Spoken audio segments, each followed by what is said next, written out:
The ElusiveKev, a carnivorous mammal. The ElusiveKev has been away from its natural habitat for over a month and a half now. It finds it a weird and strange place. Get off the camera. Let's see how he readjusts.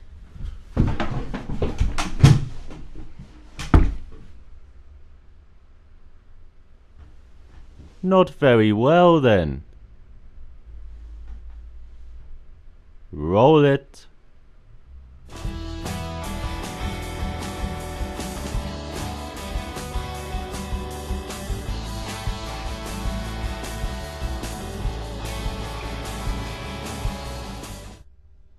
Hey, I'm Kev Mr. Kerr, and welcome to Power Oversteer, the Wheel Motorsport show on the ElusiveKev channel. And in today's show, we are reviewing the 8th round of the 2013 FIA Formula 1 World Championship, which is at Silverstone, the great British circuit, the British Grand Prix. And it was a very strange British Grand Prix. We saw tyres explode and we saw lots of fans explode, and when a Red Bull parked itself by the side of the road, but we also saw some exploding Mercedes employees as well, as they had a very good weekend. And to talk about this, let's first do the race recap.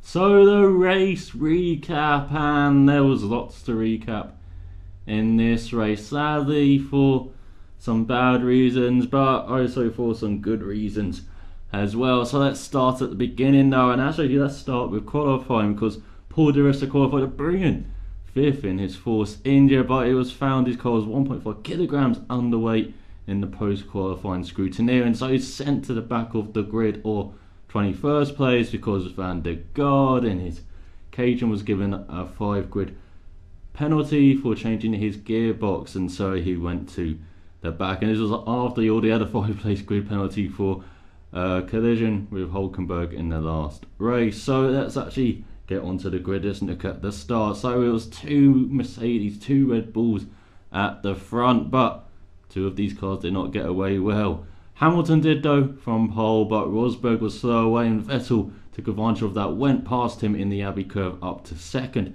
Webber in his second phase of the start, he just bogged down, he didn't even move, and he just went backwards, and this was compounded, went into the Abbey curve as a Jensen Button dived down the inside of Romain Grosjean. Grosjean kind of had nowhere to go, and he made contact with Webber, and so Webber's front wing was damaged, he was off, he was down to 15th place at the end of the first sector. We also saw an electric start from Felipe Massa. Those Ferraris, they do start well. Well, Massa, he came up from 11th up to 5th place by the time the first sector had ended, and he was right with Raikkonen. And unfortunately for Alonso though, he was caught behind that Grosjean incident. So on that one though, we did see Alonso get past Button into Stove for 9th, and so the order at the end of the first lap was Hamilton from Vettel, from Rosberg, who's still up there in 4th in the Force India, Massa in the top 5 ahead of Raikkonen. Danny Ricciardo, who started 5th, he inherited that from Paul di Resta, his best start in a Grand Prix ever. Grosjean, he was behind him though, with Alonso 9th and Button in the top 10. Perez, Hulkenberg, Gutierrez making a good start from his lonely grid position. Webber, Maldonado, Verne, Bottas, di Resta already passed the newer cars, with Pick leading them ahead of Chilton, Bianchi and Van der Garde. On the second lap we saw Alonso get past Grosjean into Rudke for 8th. We saw a faster lap from Hamilton of a 1:38.760. We also saw Maldonado and Verne they were fighting hard a bit there in the lower orders before Verne finally got past on that 4 into Stowe, and then di Resta got past Maldonado in club for 16th on the next lap. And on the next lap we also saw Webber make his way up the order, and we also saw Button move backwards on his prime tyres, the highest place prime tyre starter on the grid, but he was moving backwards, and he complained about these tyres, saying all 4 tyres felt like they were over heating. And then after Webber got past him on lap 7 for 11th, we saw Hamilton's left rear tyre blow on the Wellington straight as he was just gently pulling away from Vettel at the front, and he had to crawl his way back to the pits, and he was back out in last place. On the next lap we saw Grosjean and the Resta pit, and then we saw on lap 10 Massa go off in entry and before turn 4 even, with a left rear puncture as well, or left rear tyre blowing from 4th place. So his good start was ruined. Did make a nice spin round to get back in a straight line and get back to the pits, but he would come back out in last. And then on lap 11 we saw Alonso and Webber, who had to change his front wing, of course, from that contact with Grosjean, so it's a 9.5 second stop. Gutierrez and Van der Garde pit, and we also saw Massa finally get back with a 10.3 second stop, but it was a bit slow this time because they were checking the floor for some damage, and Massa didn't really hold the brakes when it was in the air. That was a bit dangerous there. Grosjean had the fastest lap with 1:37.96. Though, and the next lap, Raikkonen, Ricciardo with a very slow 7.6 second stop, and Bianchi all pitted as well.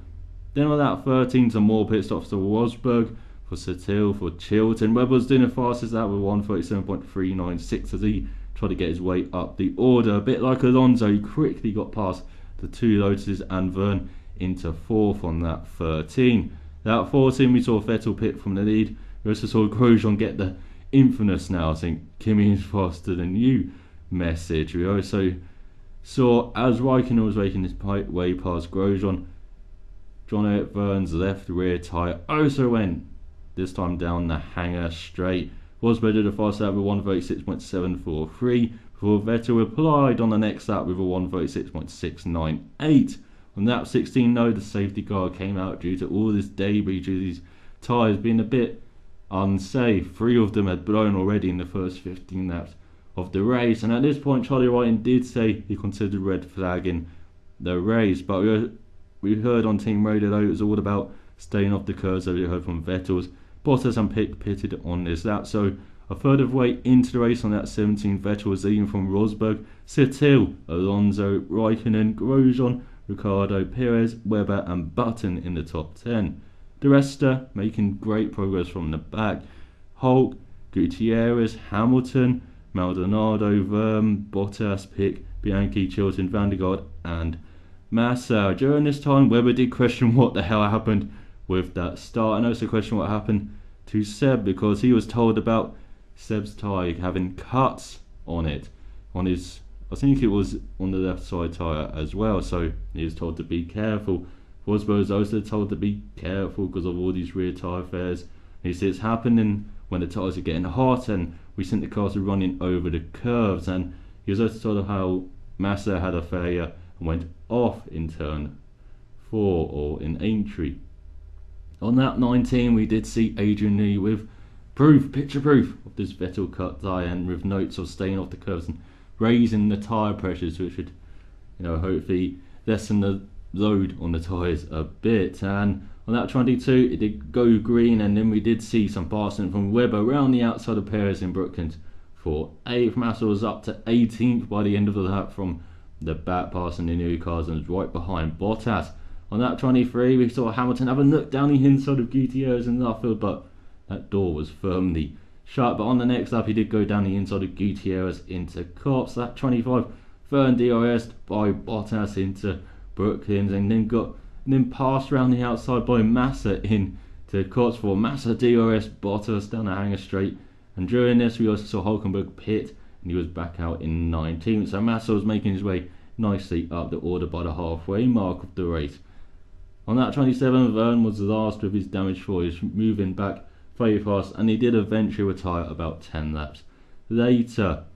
Ricciardo DRS Grosjean though in the other Toro Rosso, and he was doing very well up to 6th. Van der Garde pitted at this time. That 29, Webber went past Grosjean round the outside into Brooklands for 7th, so Grosjean was slipping back a bit here as Raikkonen pitted on the next up on that 30 for the final time, was out in 12th ahead of Massa.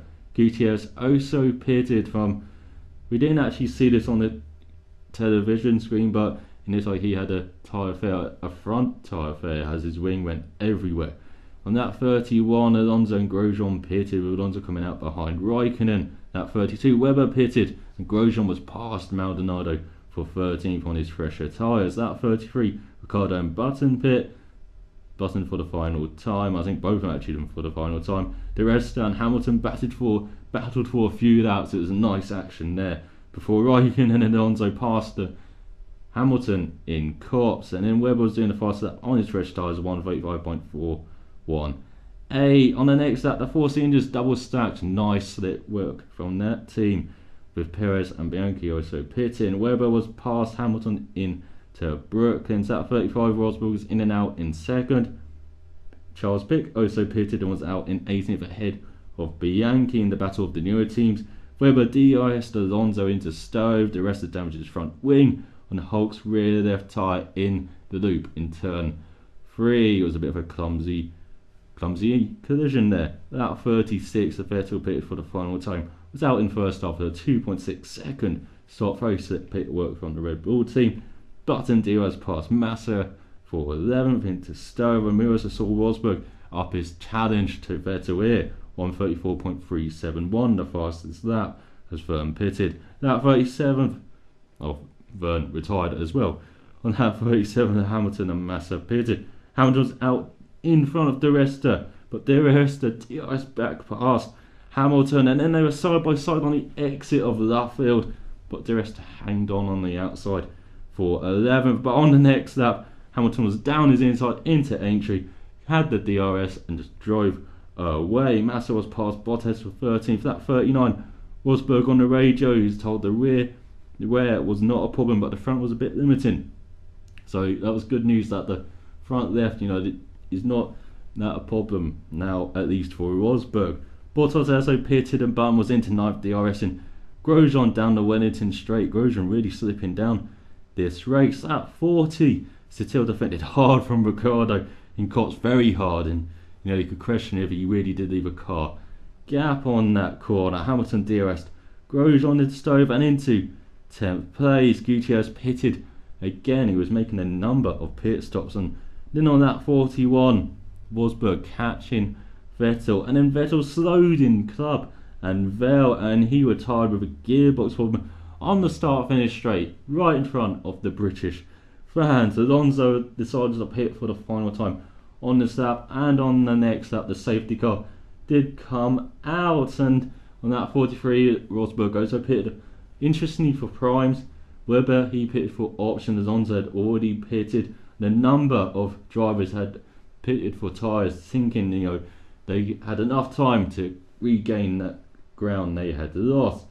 Raikkonen, though, he didn't. He questioned that decision not to pit, and he was told, I don't know, Kimi, I don't know, it's too late now, we've missed the window there, you've got to stick to the plan. So on the next lap, Rosberg was told, okay Nico, we're starting to see a delamination and blister in the centre of that previous set of tyres, and it was shown by Anderson on the sky pad in the sky coverage that there was a big chunk there in the middle of his rear left tyre. So as I was saying it before, the rear was right, but the delamination in the tread wasn't, so he was very lucky boy Nico. That 45 though, just before it went green, it was Rosberg from Raikkonen, from Setiel, from Ricciardo, from Webber, Perez and Button looking good for McLaren at this stage. Alonso, Hamilton and Grosjean completed the top 10. Massa, despite 4 stops, was in 11th with some fresh tyres. Maldonado, Hulk, the rest at Pic, Bottas, Bianchi, Gutierrez, who's pitted a number of times, Chilton and Van der Garde was last. On that 45, it went green, and we already saw moves immediately. The rest passed Hulk in Vale for 13th.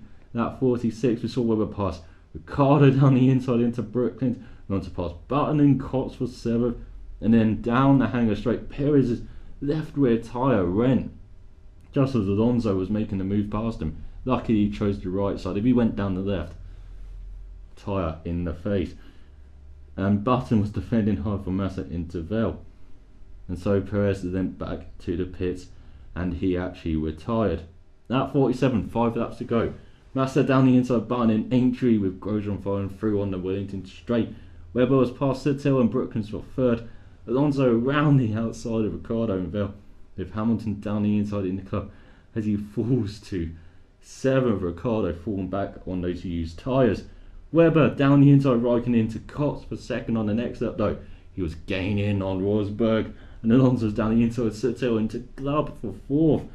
And so with 4 laps remaining, we also saw Hamilton down the inside of Sittel for 5th in Village, or turn 3.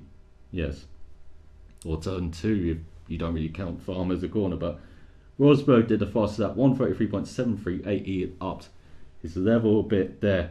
The rest of Hulkenberg and Grosjean were fighting hard for 9th, 10th and 11th at the end of the lap. Lap 50, Alonso DRS Raikkonen down the hanging straight for 3rd. Webber did the fastest lap, he was responding, 1:33.426. The penultimate lap though, Hamilton DRS Raikkonen down the hanging straight for 4th. Maldonado went past Grosjean for 11th before Grosjean pitted and retired. Massa DRS Sittil down the hanging straight for 6th. And on the final lap, Bottas passed Button for 12th as the Englishman's used tyres just were not working. And so the final order after this Grand Prix, Rosberg won from Webber by less than a second. Alonso 7 seconds back in 3rd, with Hamilton right behind him. Raikkonen was 11 seconds off in 5th, with Massa 3 seconds behind him in 6th. Sittil held on to 7th, 16 seconds off the lead, with Ricciardo less than 2/10 behind him. The rest are very good 9th place, with Hulkenberg getting a valuable point for Sauber in 10th. Maldonado and Bottas just missing out for Williams in their 600th race. Button right behind Bottas in 13th, with Gutierrez right behind him in 14th. Pick, best of the newer teams, in 15th. Bianchi 16th, Hamilton 17th, Van der Garde 18th. Grosjean classified in 19th, with Perez in 20th. Vettel and Verne had retired. That is your race recap. Let's look at the winners and losers then. So the winners and losers of the 2013 British Formula 1 Grand Prix. I could talk about the tyres, I could talk about our F1 lost out big time here, but first let's talk about the teams and drivers. Let's talk about Red Bull. Very mixed day. Great recovery drive from Webber after that horrendous start, and then you find himself just in the wrong place at the wrong time, with Bottom making a lunge down Grosjean's inside into Abbey and him getting collected. And with that down his front ring though, he was making some good time in that first stint, and then of course he was, as I said, with the fastest laps, he was making a fastest lap immediately after he pitted, so he's gaining great time on making real use of these tyres, and it didn't seem like he suffered that much from tyre wear either, which is quite encouraging for him, a driver who's known to be quite hard on his tyres. And so yeah, that's pretty good for Webber there, and he really did put up a great fight at the end there to really gain on Rosberg, but just ran out of time. And maybe if there was another lap or two, he might have been there really challenging Rosberg, aiming to make passes for that lead. But yeah, great drive from Webber, and great qualifying as well for the Red Bull drivers, separated by hundredths of a second. Really, you really could not separate them in qualifying as well. So very good weekend for Webber. And for Vettel, it was just a disappointing end to what was a very good race from him. I know he inherited the lead from Hamilton, and Hamilton was really stretching his legs now and really building quite a bit of a gap to Vettel in second, but he inherited the lead and then he just controlled it over Rosberg, even though Rosberg was starting to gain on him a bit just before he retired, but he still had a comfortable gap at that time, over 2 seconds. And we never really saw if he did have more pace in that Red Bull to respond, unfortunately, as his gearbox went right in front of the British crowd, as I said, on the start-finish line. And I thought it was a bit disrespectful afterwards when they were showing him on TV. There was booing, and I can understand the fire of seeing, say, Vettel retiring and, really opening up the race, really opening up the championship as well. I can understand that feel, but just booing him for the sake of it, no, that's not really on. And he's a very good pantomime villain at the moment, a bit like Michael Schumacher used to be. But yeah, that was just disrespectful, I thought. So yeah, very disappointing end for Vettel. He was driving really well, and so it does close up the championship gap. And let's talk about Ferrari, who had it was a very up and down race for Ferrari. They did get some good points in the end, but they did lose second place in the constructors to Mercedes. And so while both of them gained on Red Bull, Ferrari did move down the order in the constructors, unfortunately. And it was a really unfortunate race again because of a tyre phase, because of a tyre blowout, and that happened to Massa, who made a electric start. Don't know what they put in that car at the start or what they do at the start, but they really have nailed that Ferrari, and that was brilliant from Massa. And it was unfortunate for Alonso, he kind of got caught stuck behind Grosjean at that start there. But yeah, great start for Massa, and he's making great time. He was right on to Till, and yeah, then the tyre went, and then he was dead last. He had to trundle around with that tyre, but he was brilliant on his comeback though, and he was even dead last on that penultimate safety car. Yeah, he pitted again, and then he pitted again.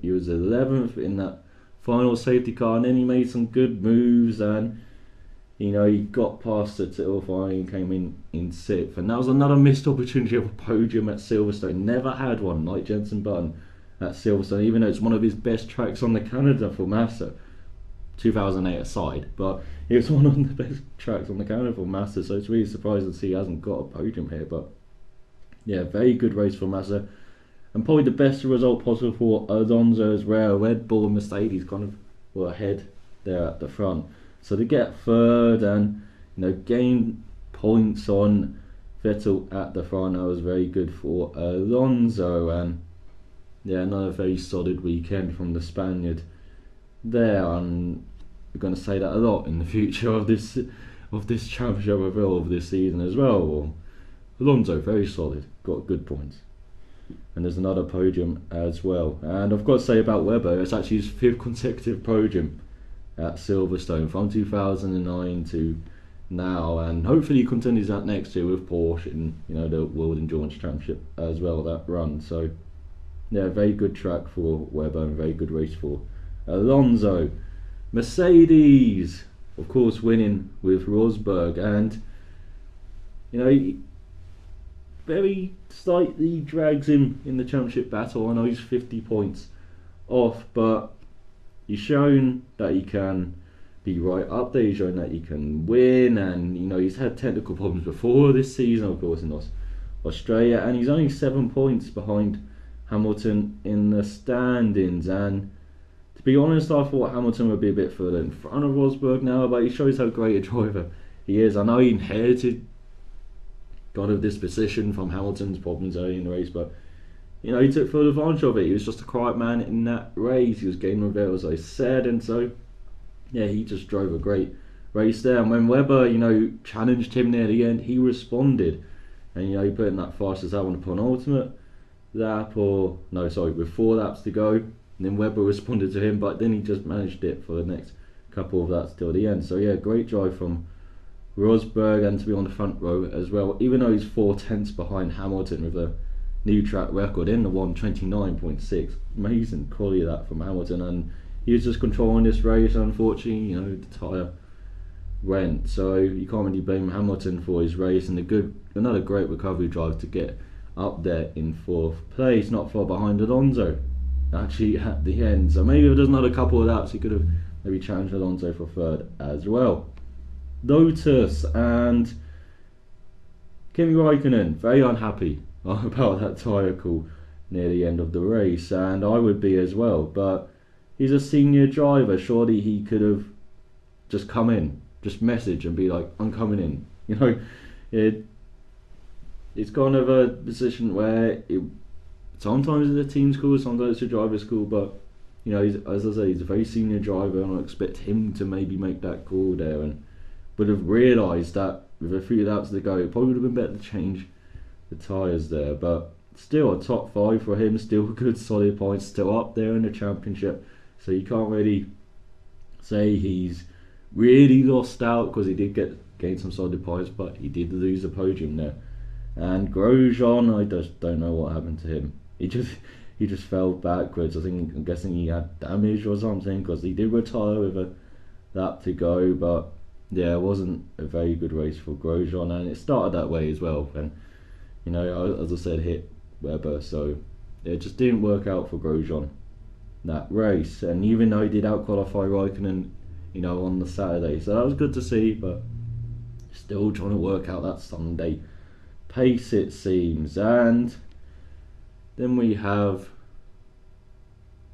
let's talk about McLaren and Force India. So let's firstly talk about McLaren. Very disappointing end, button 13 for Perez with that tyre failure, and Banny just demolished his side pod there, and so he can continue is going to be unsafe. And so yeah, it was very encouraging for Perez though, and very encouraging for Button. They did have solid points getting pace here, and that's why it's pretty disappointing to see they got no points at all, and have lost out to Force India again, who got both cars in the points again. Very good for Force India. Sittil running right up there, 3rd and 4th for most of the race, so he just fell back again with old tyres, and the rest are on opposite, it seemed, on fresh tyres at the end. Really gained place. He got up to 9th, and with another couple of laps, he would have been right there with Ricciardo and Sittil batting for 7th. So, and there was a great drive by Di Resta from the back, remember, 21st, after brilliant qualifying in 5th, and then his car being underweight. So yeah, great races for Sittil and Di Resta, even if the rewards, in points wise, probably didn't match how great they were in the race with the cars. Sauber, and a great point for the Hulk in 10th, a much needed point for Sauber if they do want to be challenging, say, Toro Rosso in front and want to stay in touch in that championship battle there in 8th, and put away from Williams, because Williams are so close to points on so many occasions that you do say eventually they will get one this season, but it just depends on where and how many, if they're going to be challenging Sauber, because they do seem Williams to be closer to Sauber pace wise. They seem to be similar, at least with Gutierrez at least, and he's a couple of tenths behind Hulkenberg at the moment, it seems. So yeah, they're getting closer to that Sauber base. So yeah, it's a valuable point for Sauber, and there's been rumours that Sauber are really in financial straits at the moment, in dire straits, and they really do need money. So every point, points mean prizes, so it's very valuable for Sauber to get points. And yeah, I do hope the rumours are kind of false, and that Sauber are much stronger financially than has been suggested. So Williams, 600 race, just missing out points again. Maldonado better than Bottas this weekend, and yeah, just as expected, I think, for Williams. And I said they needed something like weather or many safety cars to get close to a point. That's what happened, and they just missed out, unfortunately. But Toro Rosso, who came in the points with Ricciardo in a very strong race from Daniel Ricciardo. Webber announced his retirement before the weekend. Ricciardo stepped up to the plate, really put himself in the shop window with his nice grin on his face there. And it was his birthday, I believe, recently as well, so happy birthday to him, and what a birthday present. 8th place, probably again deserved to be right up there. As I said, 4th before the final restart, then on older tyres, fell back, and he was actually gaining on Sittil in those last couple of laps. So if there was again another lap, one lap I think, he would have got past. Make it 53 laps next year, that's what was done, I think. It's the message there, but yeah. Great race for Ricciardo, unfortunate for Verne. The 3rd victim of a tyre blowout, and no fault of his own, and he seemed to be doing well on his strategy at least. And I know we only saw one stint of it, but he was right up there pace wise. He was just ahead of the Lotus, and I think he was just about to pit as well. So yeah, that 2-stop might have worked out for him a bit like Ricciardo. And that leaves us with the newer teams. Caterham, much better than Marussia. Charles Pic, much better than Van der Garde. Van der Garde 1.6 seconds behind him in qualifying, nowhere in the race. And the same at Marussia. Chilton, I think 1.7 behind Bianchi on the Saturday, nowhere near him in the race. Got a good start and then just fell behind him, and Bianchi just didn't quite have the pace in the Marussia to match Pic. But that is encouraging for Caterham that they do seem to have the better car. They're in that battle for 10th, and so again, maybe in Singapore the race goes really badly, they can maybe get a 12th, maybe get an 11th, maybe skip ahead of Marussia and get that 10th place. And it looks like they had the better car at the moment. So let's talk about the big losers this weekend. And actually, I've got some quotes here. So let's do this first. So yeah, there was some tyre issues, I think we can say. Saturday practice 3, about 15 minutes in, Perez's left rear tyre went on a hanger straight, and it was found to have cuts on both sides. On lap 8, Hamilton's went on the left rear. Lap 10, Massa's went on the left rear. Lap 15, I think, or 16, Burns went on the left rear. And then we also saw Gutierrez, a apparent failure of his tyre as well, but this needed to be a front left failure, as we saw wing go everywhere. It could have been it was definitely on the left side, but I can't remember if it was front or rear. We also had suggestions of the left rear of Rosberg's Mercedes before his final stop, and then of course Perez again with his left rear near the end of the race on lap 46. And then we also heard that I think it was Alonso who also had problems with his tyre as well. I think he suggested in the pre-podium room that he actually pitted early because they were worried about his tyres there. And then we have the quotes after the race. And Button was just bemused by the tyres. He's got the change, and this is actually interesting that the problems he had with the tyres. He had graining on the prime tyres but not on the options, and he said work that out. That is very strange to see that, but yeah, they were just very strange tyres this weekend. Hamilton said in that test, we tested tyres better than the ones we had today. It's just unacceptable, really. We did that tyre test to improve the tyres and they did nothing. It's only when someone gets hurt they would do something. Well, they actually have done something for once before that actually happened. McNish said in the F1 forum, more testing for Pirelli. They're kind of in a rubbish situation here, being the tyre supplier. Berber said it was like Russian roulette. Massa said it was an acceptable situation. Anderson and Gary Anderson of the BBC. Kimi Raikkonen said there was sharp edges of the curves that maybe causes.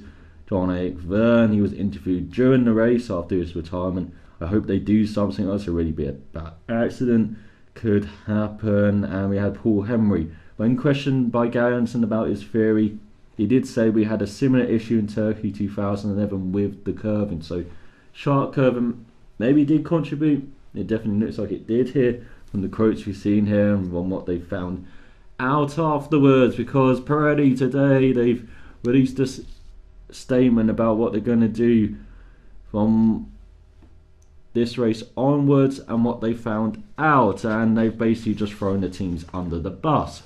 So Pirelli also read the book How to Make Enemies and Piss Off Everybody Within 50 Days, as of course, you know, the tyre test happened in May. And so yeah, what they have basically said, Pirelli, here, is that teams were mounting the tyres the wrong way round. Of course, they're symmetrical tyres. Teams could actually do that without too many changes on what they have to run on the car, because they're symmetrical tyres.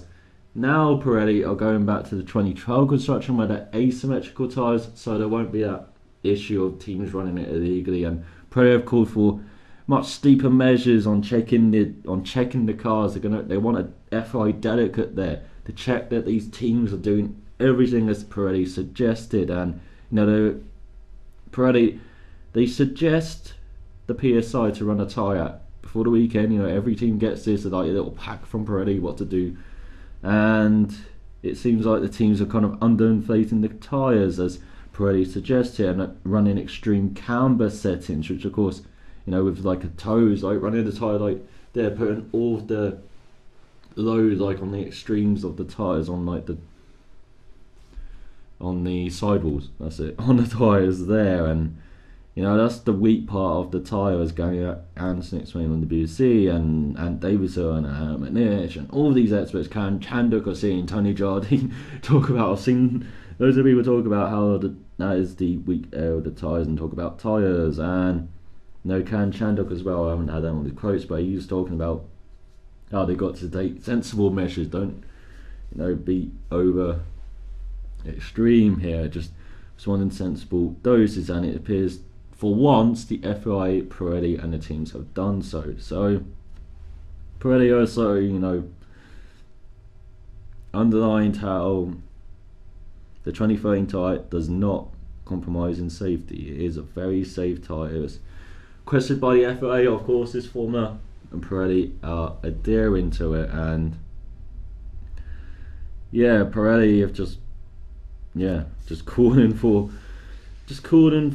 keeping the teams in check and for more testing, and we're going to have that with the young drivers test basically changed into a tyre test with maybe an extra day added, where the teams can run all of their normal drivers, but not all the teams. Mercedes, of course, banned from that test.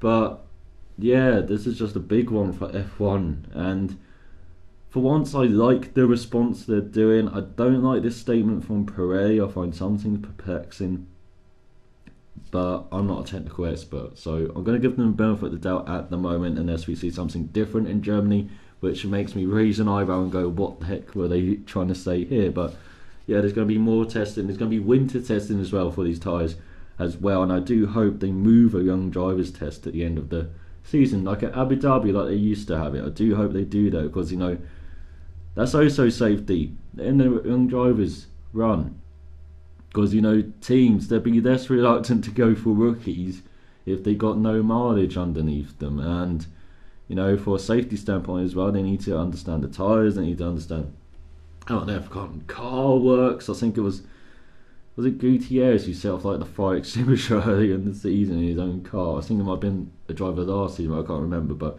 you need the drivers to understand these cars, understand these tyres, and get lots of mileage in these cars, not just in the straight line test.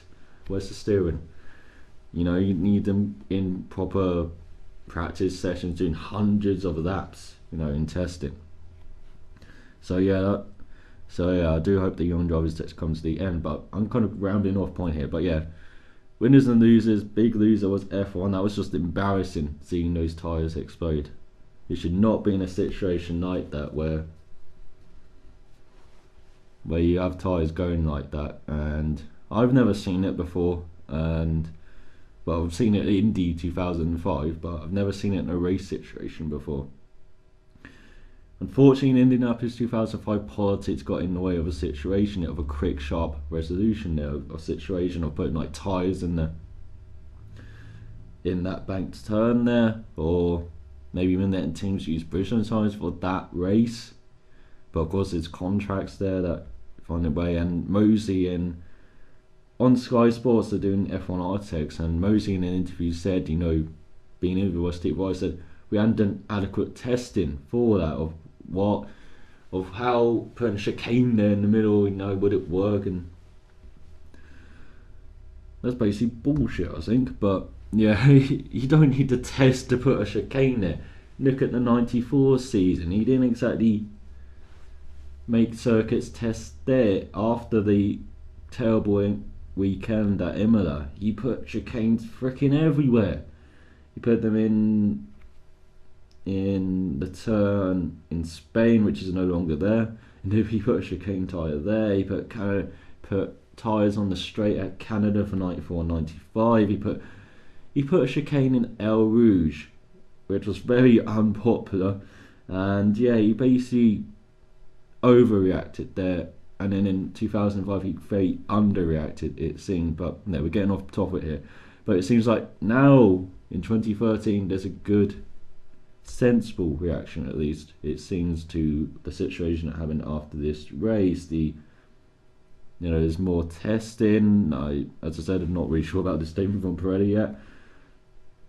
But and it's like with F1, they had a very embarrassing race. They had a terrible race. But it's like they're turning these losing situation into a winner. There are positive changes coming forward, it seems, and I'm actually gonna talk about the tyres more in tomorrow in a special power oversteer, and that's because tomorrow there's the World Sports Council meeting, and the FIA and Pirelli have been invited to that meeting. They're going to talk about the sport going forward a bit. So yeah, after that means having tomorrow, hopefully I'll have some more information, and I'll talk about basically with this tyre situation, how ridiculous it is, and how much politics has dictated how much Pirelli, how bad the Pirelli have been, how bad the FIA have been, how bad the teams have, and how if they've said something different to what I think they should do tomorrow, it's just how I think it should go. I'm not an expert like they are. This is just my opinion, but yeah, but hopefully it's an interesting opinion tomorrow, and I rambled on enough in this winners and losers and gone a bit tangentially. So let's end this and let's talk about of the race. Driver of the race, and there are a number of candidates out there. Sebastian Vettel for how he drove before his car broke down. Nico Rosberg for winning the race and always being there, taking advantage of the mishaps which happened to Vettel, which happened to Hamilton as well. Hamilton for his comeback drive, finishing fourth. Alonso for getting on the podium, being Mr. just there and thereabouts, and being the Alain Prost of this era, it seems. For Massa, his teammate, coming back from last with 30 laps to go, and he came back and finished in 6th. A great drive by him. Adrian Sittil, 7th in the Force India, and his teammate Paul Di Resta starting 21st, finished in 9th. Daniel Ricciardo being right up there as well, with Sittil in the top 5 for parts of the race and getting some solid points in 8th. And it's very hard to choose, and Raikkonen as well for being in the top 5. How can I forget Raikkonen as well? But I think I will give it to Felipe Massa. I'm going to be a bit different, I think, to most people who give it to Hamilton or whatever. I'll give it to Massa. I'll give it to him. As I said, for the last, on lap 22, he was dead last after, pitting again under the safety car, I think, and he was behind Van der Garde, and he had to make up loads of spots in 30 laps, but he made up 16 of them. I know he didn't pass every one, with Grosjean, I think, no, with Perez, with Verna as well, but he passed over 10 cars in those in that. I was I passed every 3 laps, and I thought it was a great drive from Massa, and he really did deserve a podium. He really does deserve a podium at Silverstone, and there has been questions of him slipping down a bit with his crashes in practice, such as on Friday here in Canada, in Monaco. But he showed in that race he is still a top driver, and I do hope to see him do very well at the Nürburgring. Maybe not happy memories for him, such as what happened in 2007 when Alonso kind of passed him and for the win there. But no, I do hope he does well at the Nürburgring. Team of the race, and again there's a number of candidates. We've got Mercedes, of course, won the race, got pole, got front row lockout, got first and fourth, got the most points this weekend, and they are very strong candidates. We've got Ferrari as well, and didn't quite work out qualifying as well. Massa outside the top 10, but in the race did a very good job, 3rd and 6th. Force India getting both cars in the points, very good to see. And maybe Red Bull, but I know Vettel did retire with a gearbox problem, so that maybe rules them out for that. But I think I'll give it to Mercedes. They were just on point this weekend, and it is strange how since that tyre test they seem to have got over the rear problems with the rear tyres especially. Isn't that strange? And it's strange how they've won 2 out the 3 races since that tyre test, isn't it? But taking it back to the British Grand Prix, yeah, front row lockout, 1st and 4th, knew that record for Hamilton, 29.6, 0.4 of a second faster than Rosberg, which is insane. And Rosberg being there when everything else fell around him, he was there. He won the race, even though he did speed under a yellow flag. Apparently, he did a purple sector after coming out of the pits in one of the safety cars, and he only got reprimanded for that, which is frankly ridiculous. Especially at a Grand Prix where we're remembering a marshal who died, in Canada, and to be speeding under yellow flags like that, that's unacceptable, and he should have got a major fine for that at least. I know how, especially since Spa 2008, you don't want to manipulate the race order after the race is finished, especially if you are the winner, but sometimes some things are so unacceptable that it should happen. And I'm not saying take the win away from Rosberg, but he should have had a much heavier penalty.